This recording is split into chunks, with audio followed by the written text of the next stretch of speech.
परमेश्वर के नाम में आप सभी को जय मसीह। और आप लोग कैसे हैं? आशा करती हूँ आप लोग स्वस्थ और चंगाई के साथ होंगे। आज हम फिर आए हैं आप लोगों के सामने दुआ, प्रार्थना और विनती के साथ। आज मैं आप लोगों के सामने बताने जा रही हूँ कि मनुष्य का इंसाफ किसके द्वारा होता है। मनुष्य का इंसाफ करने वाला कौन है?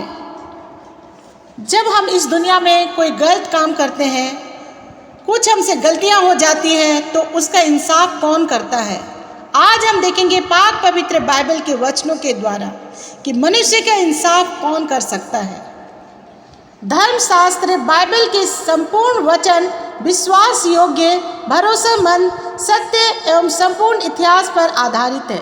परमेश्वर ने सभी मनुष्य को अपने इच्छा अनुसार जीवन जीने एवं स्वतंत्र रूप से निर्णय लेने का अधिकार दिया है। साथ ही उन्हें सत्य एवं असत्य, अच्छे एवं बुरे, जीवन या मृत्यु के बीच की मृतता को, भिन्नता को समझने की क्षमता व ज्ञान भी प्रदान किया है। आपके इस निर्णय लेने के लिए अधिकार या इच्छा शक्ति पर वे कभी हस्तक्षेप नहीं करते, परंतु आपको और मुझे जीवन देने वाले जीवनदाता को अवश्य ही अपने सारे जीवन का हिसाब या लेखा जोखा मृत्यु के बाद इंसाफ के समय देना होगा, क्योंकि स्वर्ग में प्रवेश करने के लिए आपके नाशवान स्वभाव को, अविनाश और मरणहार शरीर को अमरत्व धारण करना होगा। प्रिय मित्र, आप इस संसार में खाली आए थे एवं खाली ही जाएंगे, अकेले आए थे एवं अकेले ही जाएंगे। इस कारण ये जीवन रहते ही यीशु को ग्रहण करके अनंत जीवन प्राप्त कीजिए। यह आपके अपने जीवन में किया हुआ सबसे महत्वपूर्ण एवं उत्तर निर्णय होगा। जैसे परमेश्वर का वचन इब्रानियों 9:27 में कहा है, मनुष्य के लिए एक बार मरना और उसके बाद न्याय का सामना करना तय है। परमेश्वर सारे जगत के धार्मिक न्याय करता है और वे एक दिन सारे जीवित व मरे हुओं का न्याय अवश्य ही करेगा। प्रत्येक मनुष्य को शरीर में रहते हुए अपने किए हुए सही व गलत कामों का हिसाब न्याय के दिन उसको देना होगा। इससे कोई बच नहीं सकता। यही सबके लिए अंतिम व भयानक न्याय है। जो यीशु पर विश्वास करते हैं उन पर दंड की आज्ञा नहीं होती, परंतु जो उस पर विश्वास नहीं करते वे दोषी ठहर चुके, क्योंकि उन्होंने परमेश्वर के इकलौते पुत्र के नाम पर विश्वास नहीं किया। यह वचन यूहन्ना 3:18 में कहा है। परमेश्वर के इकलौते पुत्र प्रभु यीशु पर या पार्थिव शरीर रहते विश्वास न करना आपका सबसे दंडनीय व भयंकर अपराध है, क्योंकि आप अपने घृणित पाप लेकर कदापि स्वर्ग में प्रवेश नहीं कर सकते। जिस किसी का नाम जीवन की पुस्तक में लिखा हुआ ना मिला, वह आग की झील में डाला गया। यह आग की झील दूसरी मृत्यु है। जैसे वचन प्रकाशित वाक्य 20:14 और 15 में कहा है, जब तक आप यीशु ख्रिस्ट को अपना व्यक्तिगत उद्धारकर्ता के रूप में स्वीकार करके विश्वास नहीं करते, तब तक आपका नाम जीवन की पुस्तक में नहीं लिखा जाएगा। यदि इस पुस्तक में आपका नाम नहीं लिखा गया है, तो आपकी आत्मा हमेशा हमेशा के लिए नरक कुंड में झोंकी जाएगी, जहां अनंत काल तक आपकी आत्मा को ताड़ना व कठोर दुख कष्ट भोगना पड़ेगा। तो जी हाँ भाई बहनों, ये शरीर रहते ही आप सभी लोगों को यीशु मसीह को ग्रहण करना है, ताकि आपको अनंत जीवन मिले। यह अनंत जीवन प्रभु यीशु मसीह के द्वारा ही आप लोगों को मिलता है, हर मानव जाति को मिलता है। इसीलिए जब तक ये शरीर है, आप अपनी इच्छा अनुसार अपने निर्णय को बदलिए।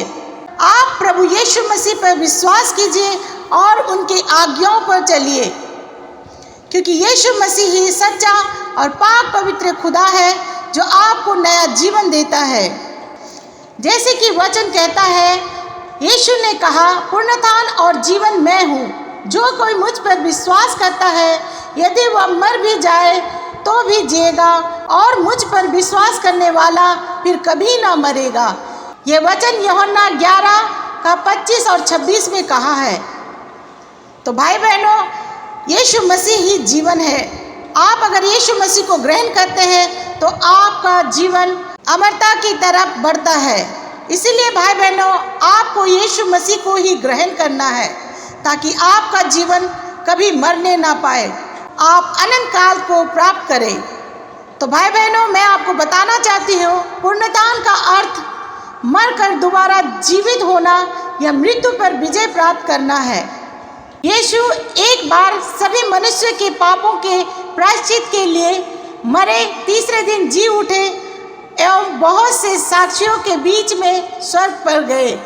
यह संपूर्ण मानव इतिहास की सबसे अद्भुत व महत्वपूर्ण घटना है।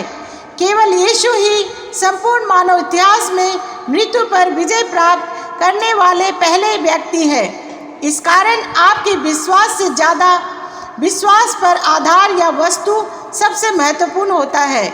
जो स्वयं मरता है वह कदाचित दूसरों को नहीं बचा सकता, परंतु यीशु आपको मृत्यु से बचा या मृत्यु के बाद जीवन दे सकता है, क्योंकि उन्होंने स्वयं मृत्यु पर विजय प्राप्त की है।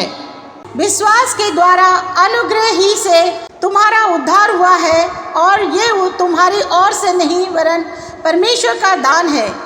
इसे कर्मों से प्राप्त नहीं किया जा सकता, अन्यथा मनुष्य घमंड करेगा। आप इस वचन को पढ़ सकते हैं इफिसियों 2:8 और 9 में। तो भाई बहनों, विश्वास के द्वारा अनुग्रह से ही आपका उद्धार होगा, ना कि आपके कर्मों से। जो कर्म है उससे आपका उद्धार नहीं हो सकता, क्योंकि प्रभु यीशु ने कहा है कि अगर आप विश्वास करते हैं तो ही आपका उद्धार होगा। क्योंकि भाई बहनों, उद्धार का अर्थ है परमेश्वर द्वारा स्वर्ग जाने को दी गई अनुमति, और वे संपूर्ण मानव जाति को वरदान या उपहार के रूप में यीशु ख्रिस्त के नाम में दिया गया है। इसे आप अपने धर्म, कर्म, दान, पुण्य, तीर्थ, व्रत या मानव सेवा द्वारा प्राप्त नहीं कर सकते। मनुष्य के लिए धर्म से बढ़कर जीवन मूल्यवान है। इसीलिए यीशु इस संसार में किसी धर्म की स्थापना करने नहीं, बल्कि पापियों को बचाने के लिए आए। उद्धार प्राप्त करने के लिए सभी मनुष्य को अपने पाप से पश्चाताप, यीशु ख्रिस्त पर विश्वास तथा उन्हें अपने जीवन के मुक्तिदाता मानकर अपनाना होगा। जैसे लिखा गया है, यदि हम अपने पापों को यीशु के समक्ष मान ले तो वह हमारे पापों को क्षमा करने और हमें सब अधर्म से शुद्ध करने में विश्वास योग्य और धर्मी है।